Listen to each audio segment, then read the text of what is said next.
السلام عليكم ورحمة الله. إن الحمد لله نحمده ونستعينه ونستغفره ونؤمن به ونتوكل عليه ونعوذ بالله من شرور أنفسنا ومن سيئات أعمالنا. من يهد الله فلا مضل له ومن يضلل فلا هادي له وأشهد أن لا إله إلا الله وأن محمدا عبده ورسوله الذي أرسله بالحق بشيرا ونذيرا وداعيا إلى الله بإذنه وسراجا منيرا. فقد قال الله تعالى في كلامه المجيد وفي الفرقانه الحميد: أعوذ بالله من الشيطان الرجيم. بسم الله الرحمن الرحيم. لن ينال الله لحومها ولا دماؤها ولكن يناله التقوى منكم إلى آخر الآية. وقال رسول الله صلى الله عليه وسلم: من وجد سعة فلن يضحي فلا يقربن مصلانا، أو كما قال النبي صلى الله عليه وسلم. وقال الله تعالى في آية الأخرى: إن الله وملائكته يصلون على النبي يا أيها الذين آمنوا صلوا عليه وسلموا تسليما. اللهم صل على سيدنا مولانا محمد وعلى آل سيدنا مولانا محمد. اللهم صل على سيدنا مولانا محمد وعلى آل سيدنا مولانا محمد. नसीमा जानबे बतहा गुज़र कुन ज़हवालम मुहम्मद रा खबर कुन। अल्लाहुम्मा सल्ली अला सय्यदिना मौलाना मुहम्मद व अला आलि सय्यदिना मौलाना मुहम्मद। আলহামদুলিল্লাহ, সমস্ত প্রশংসা আল্লাহ সুবহানাহু ওয়া তাআলার, যিনি আমাদেরকে ভালো রেখে সুস্থ রেখে দুনিয়ার সমস্ত কার্যক্রম থেকে ফারেক করে এই দুনিয়ার সর্বশ্রেষ্ঠ জায়গা মসজিদ এখানে আসার বসার সুযোগ করে দিয়েছেন। এই জন্য আমরা শুকরিয়া আদায় করি আলহামদুলিল্লাহ। সম্মানিত উপস্থিতি, গত জুমায় জিলহজ মাসের প্রথম 10 দিনের গুরুত্ব, ফজিলত, আমল সম্পর্কে আলোচনা করেছিলাম।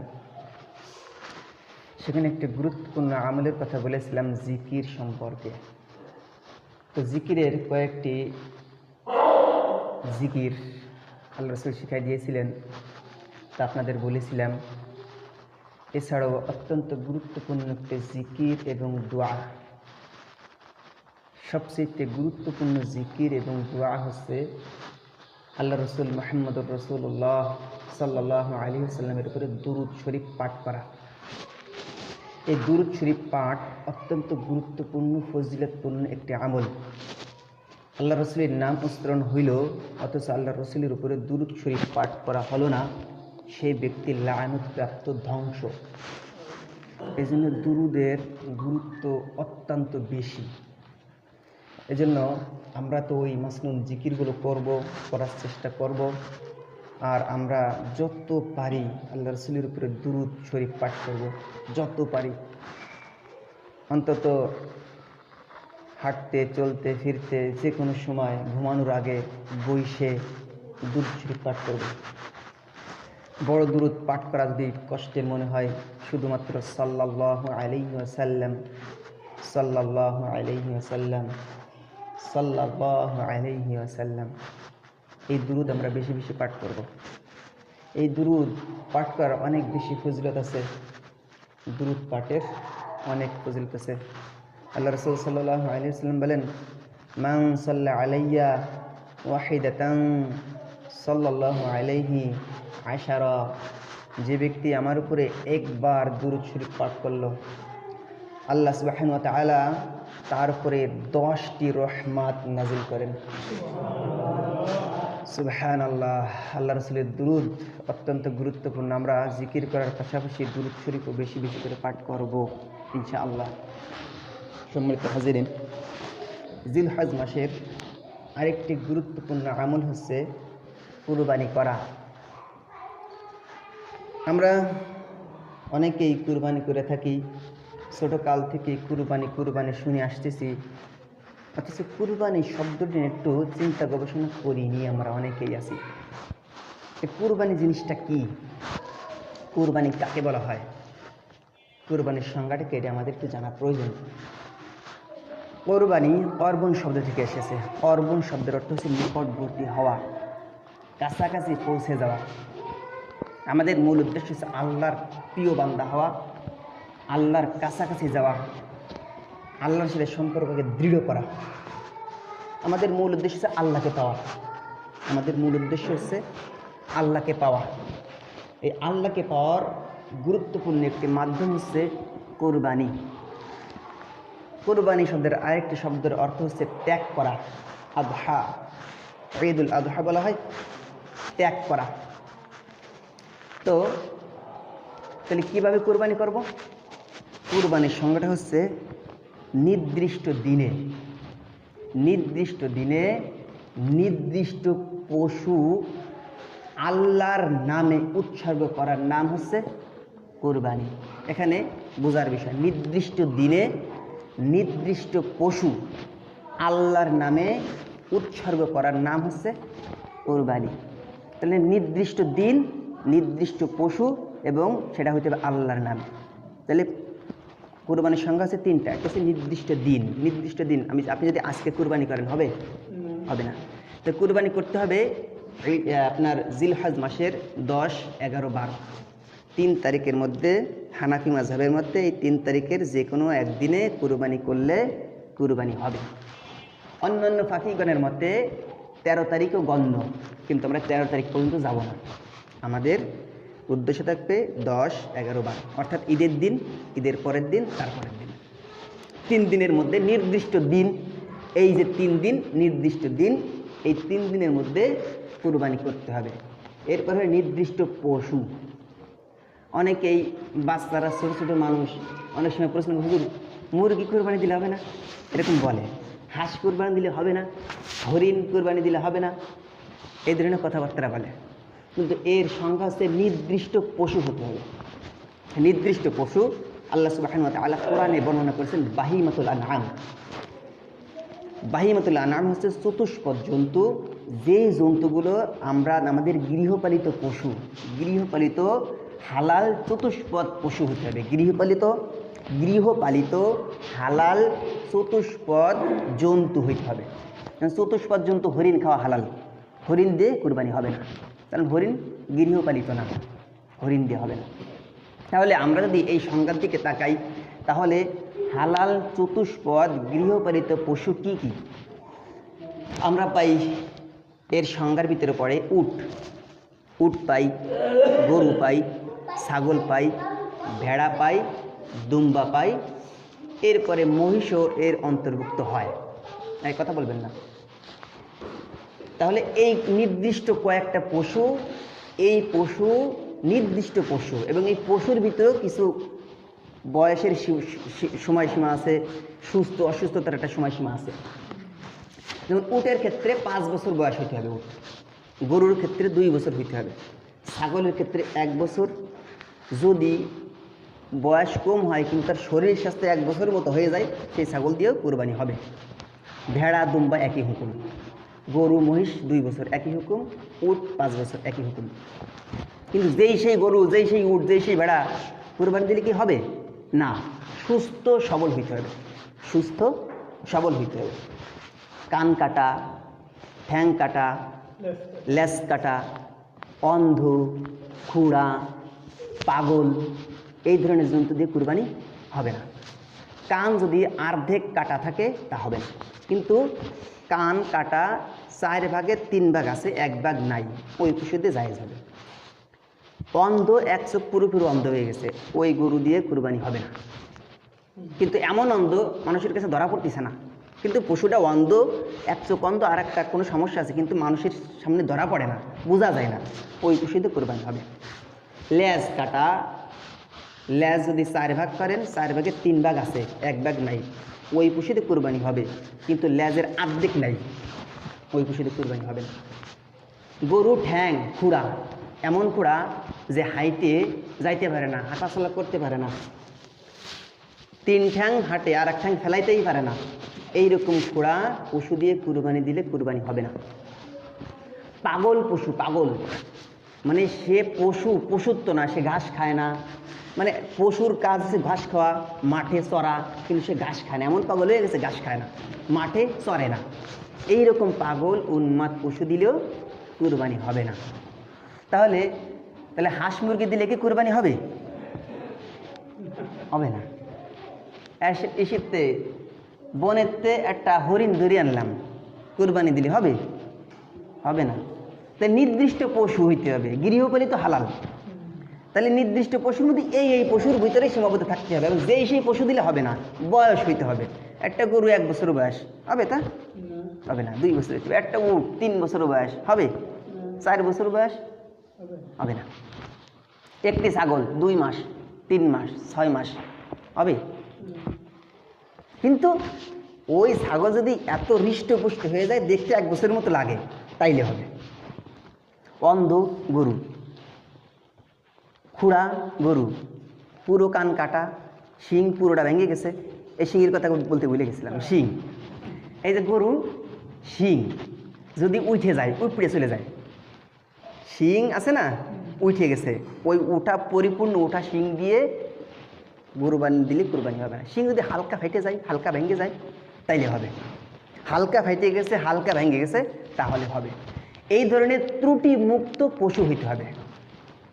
এটা হচ্ছে নির্দিষ্ট দিনের বর্ণনা গেল, নির্দিষ্ট পশুর বর্ণনা গেল, এবং সেটা আল্লাহর জন্য হইতে হবে।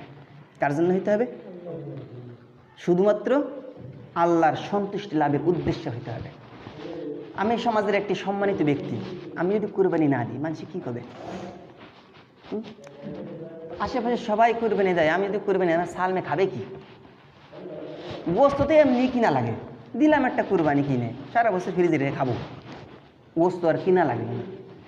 এই নিয়ত করে কুরবানি দিলে কি কুরবানি হবে? হবে না। নিয়তের পরিশুদ্ধতা থাকতে হবে, শুধুমাত্র একমাত্র আল্লাহর সন্তুষ্টির উদ্দেশ্যে কুরবানি দিতে হবে। এই নিয়তের ভিতরে যদি কারোর কোনো ঘাপলা থাকে, নিয়তের ভিতরে কারোর কোনো যদি ঘাপলা থাকে, শরিক 7টা, 6টা, 3টা, যত শরিক হোক, একজন শরিকের মনে নিয়তের ভিতরে ঘাপলা আছে, একটা শরিক, পুরো কুরবানি বাতিল হয়ে যাবে। কেন? নিয়ত অত্যন্ত গুরুত্বপূর্ণ জিনিস। আল্লাহ রাসূল সাল্লাল্লাহু আলাইহি ওয়াসাল্লাম বলেন, ইন্নামাল আ'মালু বিন্নিয়াত, ইন্নামাল আ'মালু বিন্নিয়াত। ও উম্মতেরা, তোমরা জেনে রাখো, তোমরা যে আমল করো আর না করো, প্রত্যেকটা আমল নির্ভর করে নিয়তের উপর। তো আমাদের নিয়তটা হতে হবে শুধুমাত্র আল্লাহর সন্তুষ্টির উদ্দেশ্য হতে হবে, আল্লাহকে খুশি করতে হবে, এই নিয়তেই আমাকে কোরবানি করতে হবে। নিয়তের ভিতরে ভেজাল, কোরবানি হবে না। আপনি তো ডুবলেনই, আপনার ভাগী সহ সবাই ডুবে গেল। 6 জনের নিয়ত সঠিক, একজনের নিয়তের মধ্যে ভেজাল হবেই না। এই জন্য আলেম ওলামাগণ বলেন একটা ছাগল কোরবানি দেন, একা একা দেন, বেজালে ভয়ের মধ্যে থাকার দরকার নেই। কার কি মনের খবর কি আমি জানি। এই জন্য সবচেয়ে গ্রহণযোগ্য, সবচেয়ে ভেজাল মুক্ত একাকী একটা ছোট পশু ছাগল কোরবানি দিলেও কিন্তু কোরবানি হয়ে যাবে।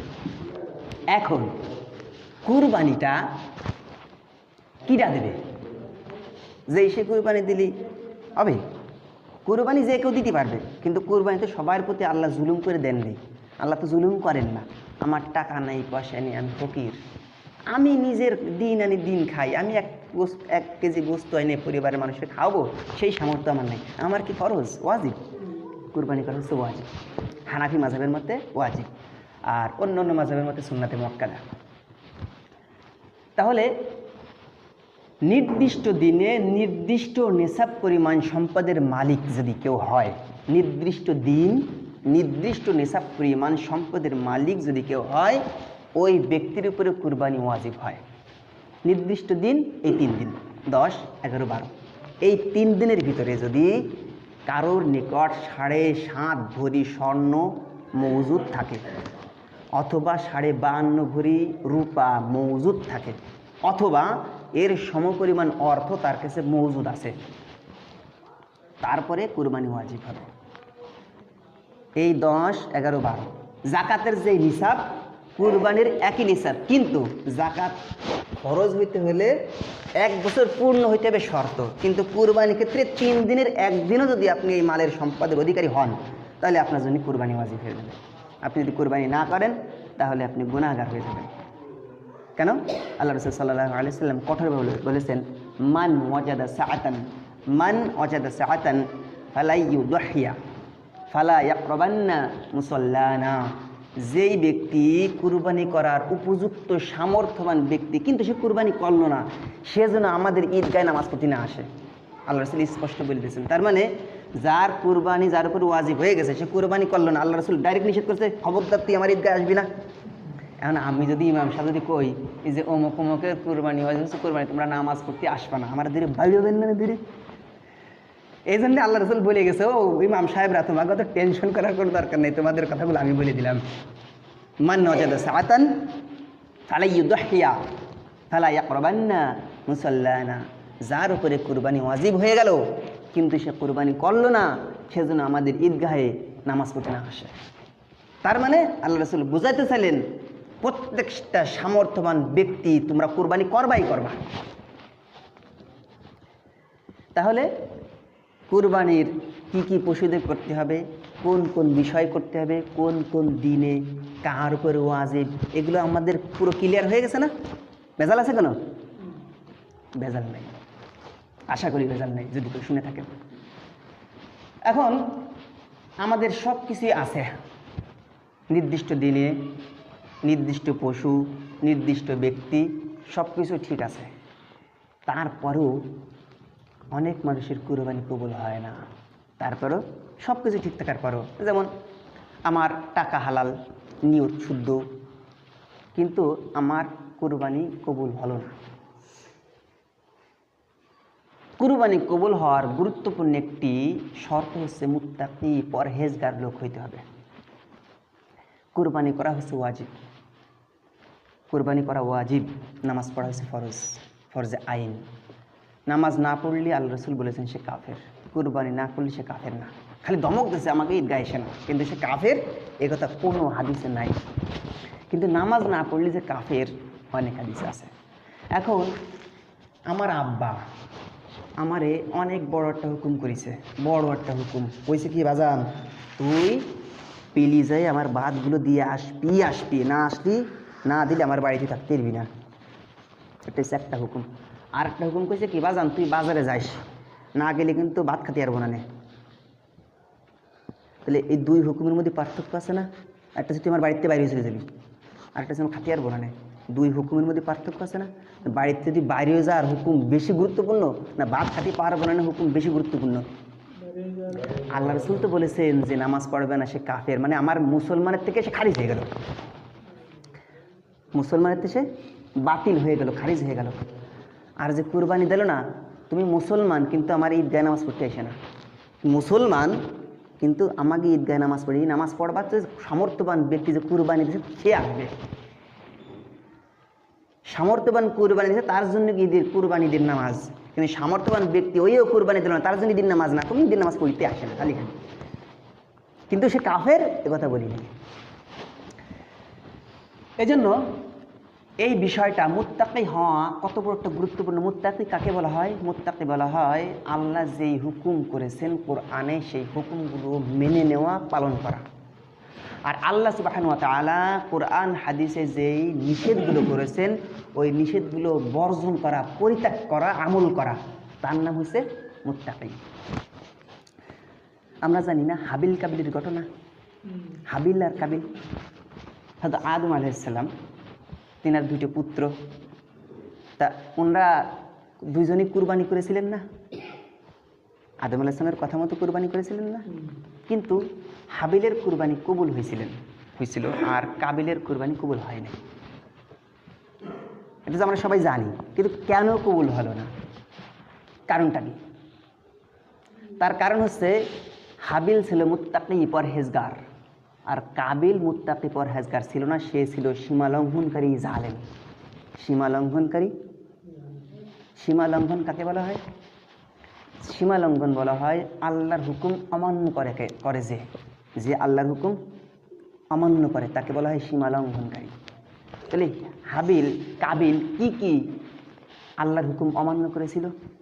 যদি এই হাবিল কাবিলের ঘটনা যদি আমরা হৃদয়ঙ্গম করি, বোঝার চেষ্টা করি, তাহলে আমরা আমাদের মনের অবস্থা যাচাই করতে পারবো যে আমরা কোন তরিকায় আছি, আমরা কোন লেভেলের ভিতরে আছি। হাবিল আর কাবিল আদম আলাইহিস সালামের দুইটি পুত্র সন্তান। তখনকার জামানায় শুধু আদম আলাইহিস সালামের সন্তান ছাড়া আর কারো তো সন্তান ছিল না।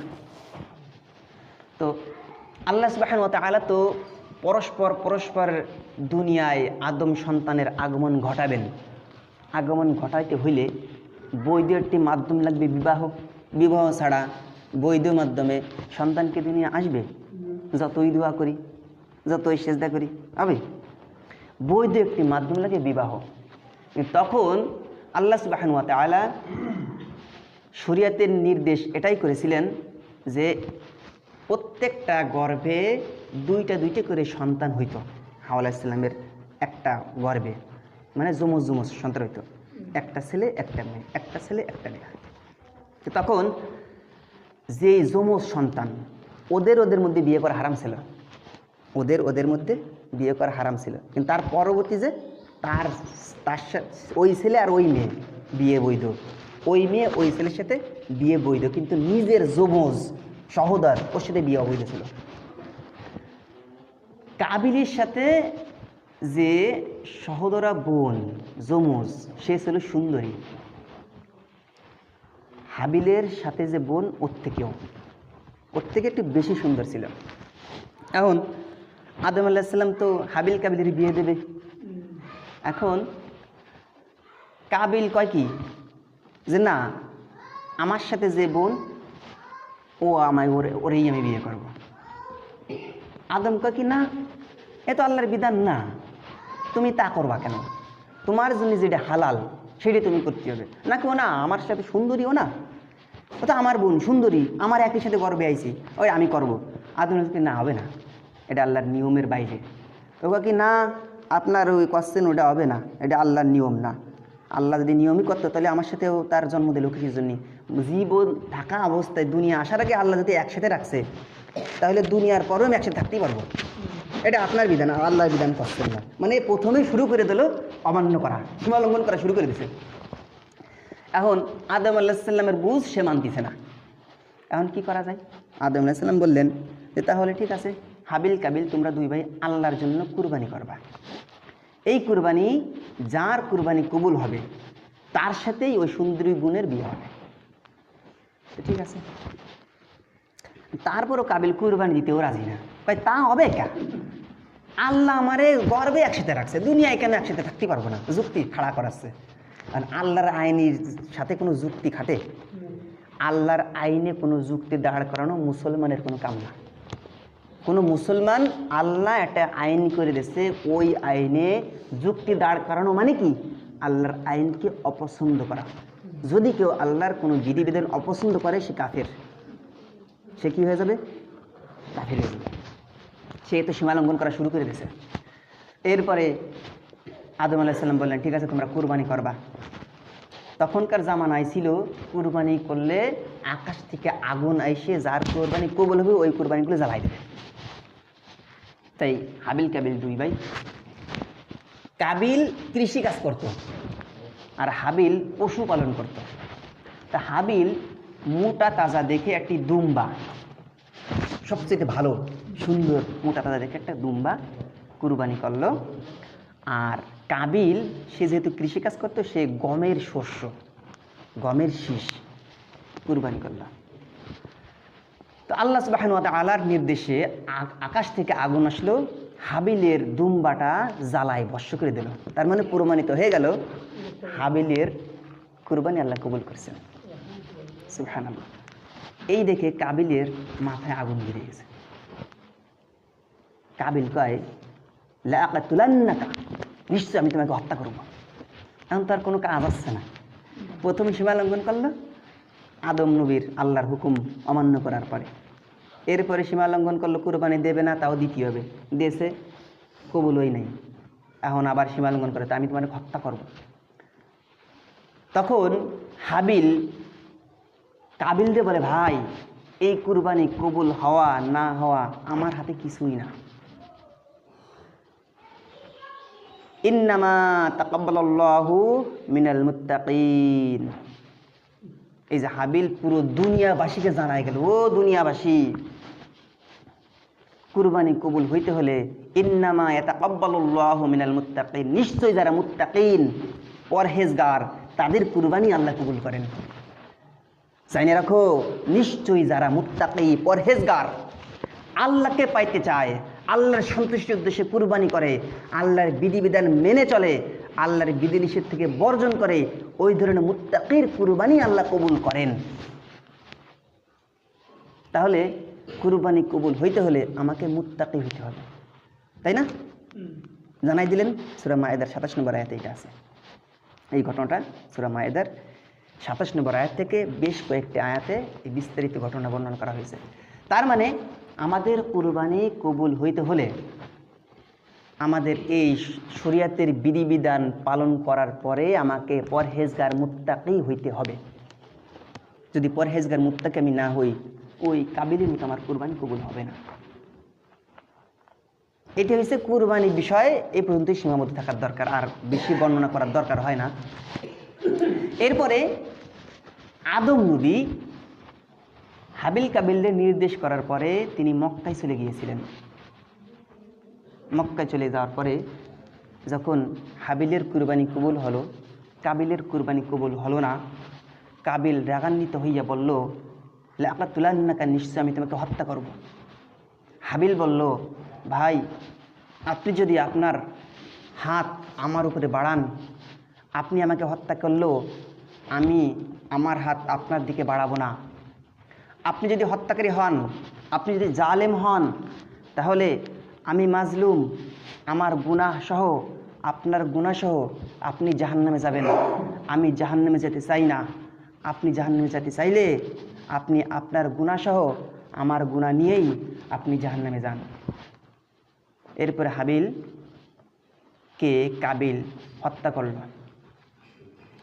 যখন হত্যা করল, ঘটনা এভাবে, আদম নবী ওই হত্যা করার সময় তিনি মক্কায় অবস্থান করতেছিলেন। আদম নবী ফল খাচ্ছেন, ফলের কোনো স্বাদ পায় না। পৃথিবীর একটি ফলের স্বাদ, সৌন্দর্য, শোভা সব হারাই গেছে। ফলের স্বাদ হারাই গেছে। আদম নবী ফল খাচ্ছেন, সেই স্বাদ আর নাই। পৃথিবীর দিকে তাকাচ্ছেন, পৃথিবী কত সুন্দর, সেই সৌন্দর্য পৃথিবী হারিয়ে ফেলেছে। আদম নবী বললেন, ফলের স্বাদ হারাই গেল, পৃথিবীর সৌন্দর্য হারাই গেল, পৃথিবীর জঘন্যতম একটি হত্যাকাণ্ড ঘটে গেল। আল্লাহ রাসূল সাল্লাল্লাহু আলাইহি ওয়াসাল্লাম এই হত্যাকাণ্ডকে উদ্দেশ্য করে বলেন, এই যে সর্বপ্রথম মাজলুম হাবিলকে জালেম কাবিল হত্যা করলো, পৃথিবীতে যত হত্যাকাণ্ড ঘটবে যত জালেম মাজলুমকে মারবে, যত জালিম মাজলুমকে হত্যা করবে, এই সমস্ত হত্যার গুনাহ, সমস্ত হত্যার গুনার ভাগ ওই কাবিলের আমল নামায় যুক্ত হবে। আল্লাহ রাসূল সাল্লাল্লাহু আলাইহি ওয়াসাল্লাম বলেন, এই পৃথিবীতে আল্লাহ সুবহানাহু ওয়া তাআলা দুইটি গুনার শাস্তি পৃথিবীতে, দুনিয়ায় এবং আখিরাতে, পৃথিবীতে তাকে জীবদ্দশায় সেই শাস্তি দেন, আর মরে গেলে আখিরাতেও তার জন্য শাস্তি। দুইটা শ্রেণী, একটা হচ্ছে জালেম, যে মানুষকে মারে, মানুষকে হত্যা করে, বিনা কারণে মানুষকে কষ্ট দেয়, দুর্বলকে আঘাত করে, এই শ্রেণী হচ্ছে জালেম। যত বড়ই জালিম হোক না কেন, যত বড়ই পাওয়ারফুল হোক না কেন, এই জালিমের বিচার, এই জালিমের বদলা আল্লাহ সুবহানাহু ওয়া তাআলা জীবদ্দশায় তার থেকে নিয়ে ছাড়েন, আবার কিয়ামতের ময়দানে তার জন্য রয়েছে ভয়াবহ আযাব। আর একটা শ্রেণী যারা রক্তের আত্মীয়তার সম্পর্ক ছিন্ন করে, রক্তের আত্মীয়তার সম্পর্ক ছিন্ন করে, নিজের মা, নিজের বোন, নিজের ভাই, নিজের রক্তের সম্পর্কে আত্মীয়, এই আত্মীয়তার সম্পর্ক যে ছিন্ন করে, ওই আত্মীয়তা ছিন্নকারীর শাস্তি আল্লাহ সুবহানাহু ওয়া তাআলা দুনিয়াতেও দেন, আখিরাতেও দেন। এই শিক্ষাটা আমরা পাই। এই জন্য আমরা যারা কুরবানি করার নিয়ত করেছি, এই নির্দিষ্ট পশু দেখে শুনে আমরা ক্রয় করার চেষ্টা করব ইনশাআল্লাহ। আর যেহেতু আমরা আল্লাহর সন্তুষ্টির জন্য কুরবানি করব, এজন্য আমরা তাকওয়াবান মুত্তাকি হইতে হবে। মুত্তাকি হইতে হলে আমাকে সম্পূর্ণ আল্লাহর বিধিনিষেধ পালনে সচেষ্ট হইতে হবে। আর আল্লাহর বিধিনিষেধ যেই নিষেধগুলা করেছেন, এগুলো বর্জন করার জন্য 100% সচেষ্ট আমার হইতে হবে। এজন্য আমরা এখন থেকে আমরা দোয়া করি, আল্লাহ আমরা সকলেই গুনাহগার, আমরা মুত্তাকি হইতে চাই, তোমার প্রিয় পাত্র হইতে চাই, তোমার নিকটবর্তী হইতে চাই। আল্লাহ আমরা কুরবানি যারা করব নিয়ত করলাম, আর যারা করিনি তারাও নিয়ত করলাম, এখন থেকে আপনার বিধিনিষেধ সম্পূর্ণ মেনে, আপনার হুকুম পালন করে, আপনার নিষেধ বর্জন করে, আপনার সন্তুষ্টির উদ্দেশ্যে প্রত্যেকটা পদক্ষেপ যেন আমরা অতিক্রম করতে পারি, সেই তৌফিক আমাদেরকে দান করো। যারা আমরা সুন্নাত পড়ি নাই, ক্বাবলাল জুমআ আদায় করিনি।